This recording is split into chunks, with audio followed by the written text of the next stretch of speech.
대한배드민턴협회 조사 중간 브리핑을 발표하겠습니다.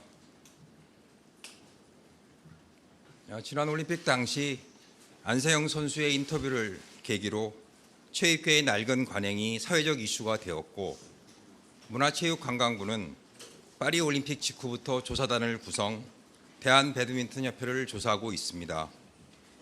조사는 제도 개선, 국가대표 관리, 보조사업 점검 및 협회 운영 실태 점검으로 진행되고 있습니다. 국가대표 선수단은 국제대회 일정을 고려하여 선수단 48명 중 현재까지 총 22명의 의견을 청취하였습니다. 이 과정에서 안세영 선수가 이야기했었던 부상관리, 단식과 복식 맞춤 훈련, 후원용품 사용 범위, 선수 연봉 제한 및 국제대회 출전 제한뿐만이 아니라 국가대표 소집기간 축소, 선수촌 생활 개선, 전략적인 국제대회 출전, 협회와 선수단 간의 소통 활성화, 감독 코치 및 트레이너의 처우 개선 등 다양한 의견이 제시되었습니다. 문체부는 나머지 선수단의 의견도 수렴할 예정입니다.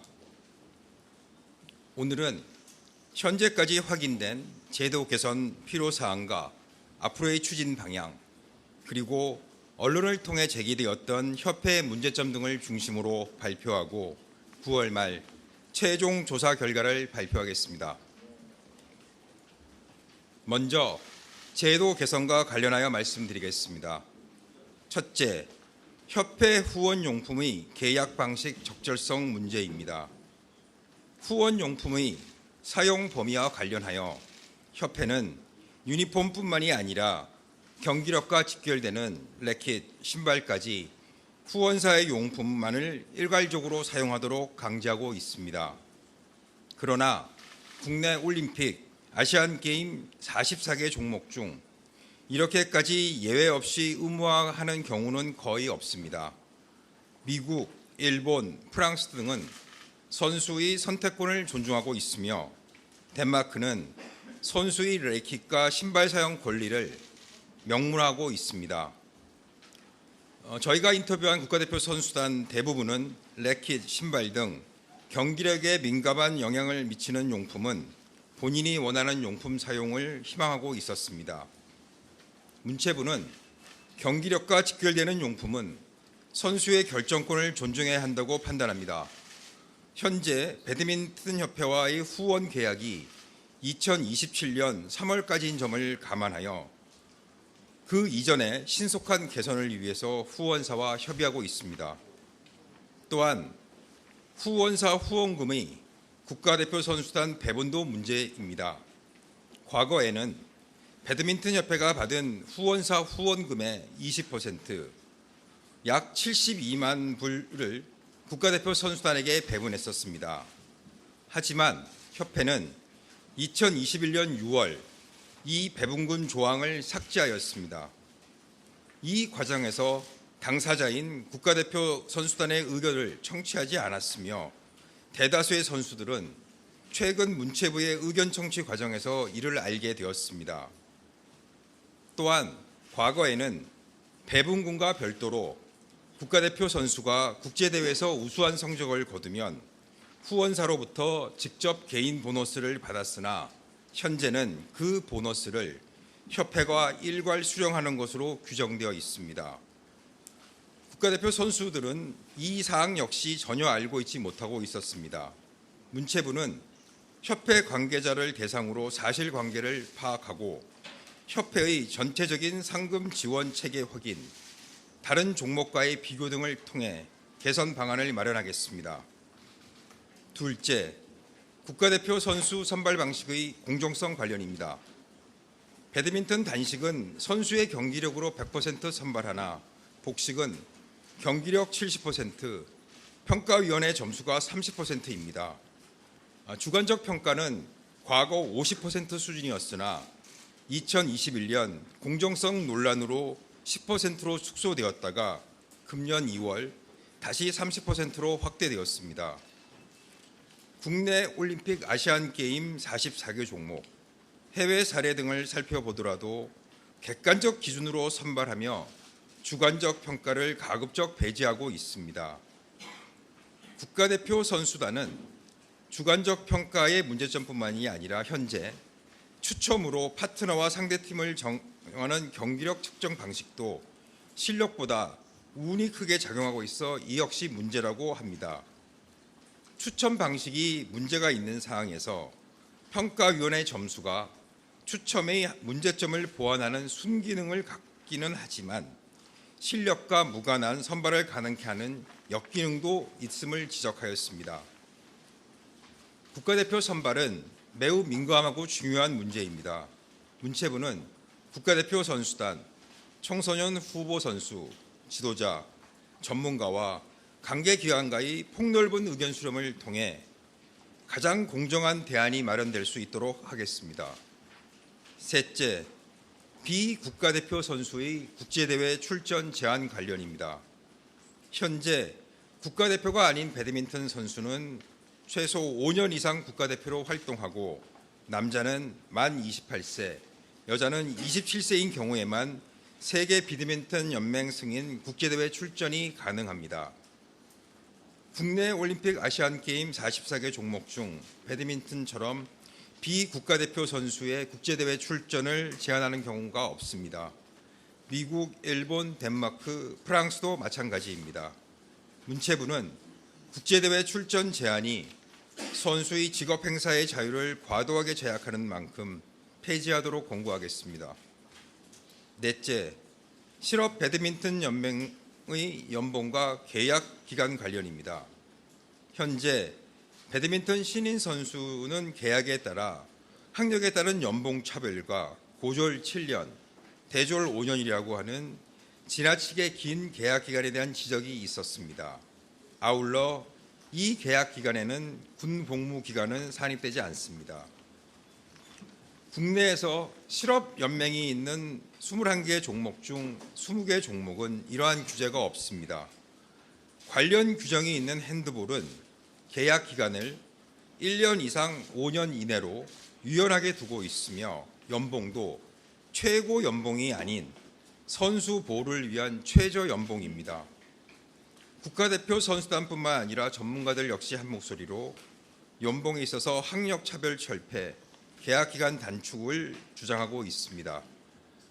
2016년도 이러한 제도를 만든 실업 배드민턴 연맹 역시 최근 제도 개선을 검토하고 있습니다. 문체부는 현행 제도가 신인 선수들의 연봉을 하향 평준화하고 실업팀의 이익에만 부합하는 불합리한 제도로 판단합니다. 실업 배드민턴 연맹과 실업팀 관계자와 함께 모여 최대한 빨리 대안을 만들겠습니다. 다섯째, 국가대표 선수의 임무와 결격 사유입니다.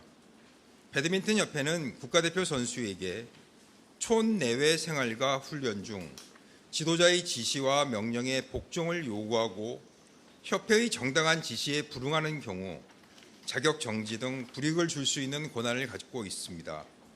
이러한 규정은 고 최숙현 선수 사건 이후 체육계에서 공식적으로 폐지되었음에도 잔존하고 있는 부당한 규정입니다. 문체부는 즉시 폐지를 권고합니다. 다음으로 협회에 대한 보조사업 수행 상황 점검 결과에 대해서 말씀드리겠습니다. 첫째, 회장의 후원 물품 배임 및 유용 의혹입니다. 언론 보도에서 언급되었던 소위 페이백 관련입니다. 관련 사업은 승강제 리그 및 유청소년 클럽 리그입니다. 2023년은 회장과 배드민턴 협회 내 공모사업 추진위원장이 주도하였습니다. 대회 물품을 후원사에서 수의 계약하면서 협회 직원들 몰래 추가로 후원사로부터 물품을 받는 1억 5천만 원 상당의 구두 계약을 체결했습니다.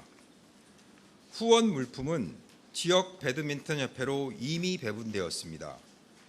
그중 약 3분의 1이 회장과 동위원장의 지역으로 배분되었습니다. 2024년은 회장과 협회 사무처가 주도하였습니다. 1억 4천만 원 상당의 후원 물품을 받는 서면 계약이 체결되었으며 임의로 배부되거나 보조사업 목적과 관련이 없는 대의원총회 기념품 등으로 일부 사용한 사실이 드러났습니다. 현재 2024년 실지급액 및 지역별 배분 규모를 파악 중이며 지역에 배분된 용품이 어떻게 사용되었는지도 지역 배드민턴 협회를 대상으로 자료 제출을 요구하였습니다. 또한 관리 감독권이 있는 지방자치단체와 지방체육회에도 지역 배분 물품의 조사 협조 요청도 한 상황입니다. 협회는 현재까지 파악된 상황만으로도 보조금 관리에 관한 법률을 위반하였습니다. 아울러 횡령 및 배임의 가능성도 있습니다. 이미 회장에 대한 고발 사건이 수사기관에 접수된 만큼 추가적인 조사가 마치는 대로 수사 참고 자료로 제공할 예정입니다. 둘째, 배드민턴협회의 일방적인 상임심판 해고입니다. 상임심판 제도는 과거 편파 판정이 사회적 문제로 대두되자 그 해결 방안의 일환으로 2014년부터 도입되었습니다. 배드민턴 상임심판들은 작년 스포츠과학원이 실시한 상임심판 평가에서 상위를 차지했고 배드민턴은 상임심판의 운영 필요성이 가장 높은 종목으로 평가받았습니다. 그럼에도 배드민턴 협회는 일방적으로 폐지하였습니다.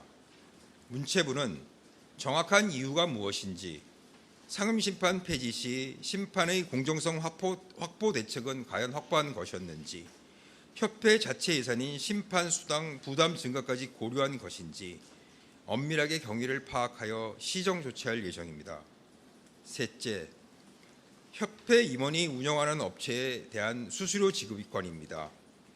국가 예산을 사용할 때 협회 임직원이 운영하는 업체와의 거래는 금지됩니다.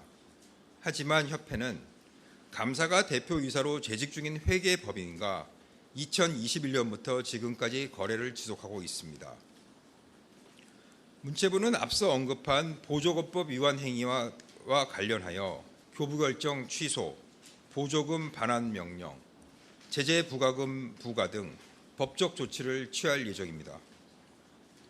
마지막으로 협회 운영 실태에 대해 말씀드리겠습니다.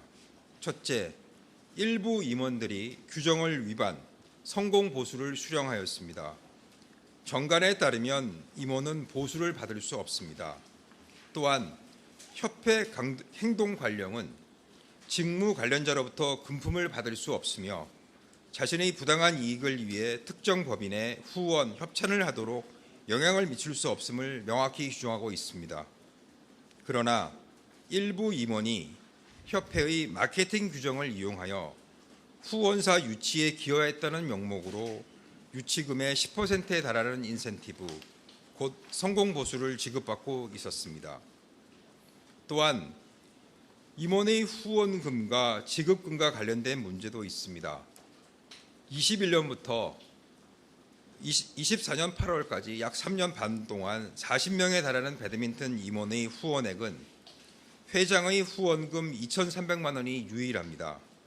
하지만 이것은 회장이 낸 것이 아니라 인센티브를 수령한 전무의 개인 계좌에서 회장의 이름으로 대납하였습니다. 반면 같은 기간 협회 임원들에게 개인 통장으로 지급된 직무수행 경비, 회의 참석 수당 및 여비는 약 3억 3천만 원에 달합니다. 총 1,000만 원 이상 수령한 임원은 9명에 달합니다. 이 3억 3천만 원에는 최근 논란이 되었던 임원의 해외 대회 참가 항공료, 숙박비, 식비 등은 포함되어 있지 않으며 이러한 비용이 얼마인지는 현재 전체적인 규모를 파악하고 있습니다. 둘째, 협회 규정을 위반한 공인구 지정입니다. 협회 규정은 협회 임원이 재직 중인 업체의 용품을 공인시에 제척사유로 명기하고 있습니다. 그러나 협회는 21년 1월부터 협회 이사로 재직 중인 자가 22년 1월부터 후원사의 배드민턴 팀 감독으로 임명되었음에도 불구하고 2024년 2월부터 해당 업체의 셔틀콕을 협회뿐만 아니라 산하연맹단체 주관 모든 대회 공인구로 지정하였습니다. 셋째, 불공정한 스포츠 공정위원회 운영 정황입니다. 스포츠 공정위원회는 배드민턴인의 비위에 대한 징계를 결정합니다. 하지만 무엇보다 공정성이 중요한 위원회입니다. 하지만 일부 위원이 자신이 지도하였고 키웠다 등의 발언을 하며 징계를 무마시키거나 1심에서 아동학대 판결을 받은 지도자를 단순히 항소하였다는 이유만으로 자격 정지를 해제하는 등 불공정 운영 사례를 확인하였습니다. 끝으로 국가대표 후원 물품의 관리 부실과 목적의 사용입니다. 협회는 국가대표 후원 물품을 수기로 관리하고 있으며 접수, 사용 내역을 누락하고 있습니다. 물품 수량이 수천 개씩 차이가 나고 있어 현재 정확한 재고 수량을 확인 중입니다. 또한 선수단에게 지급할 의류, 라켓, 가방 등 용품의 일부를 대의원, 이사, 위원들에게 임의로 지급한 사실을 확인하였습니다. 나머지 사항들도 공정하고 엄정하게 조사하겠습니다. 문체부는 이번 조사를 잘못된 것은 바로잡고 협회가 선수와 지도자를 위한 서비스 기관으로 거듭나도록 하는 계기로 삼겠습니다. 9월 말 조사 결과를 종합하여 최종 발표를 하겠습니다. 이상으로 중간 브리핑을 마치겠습니다. 감사합니다.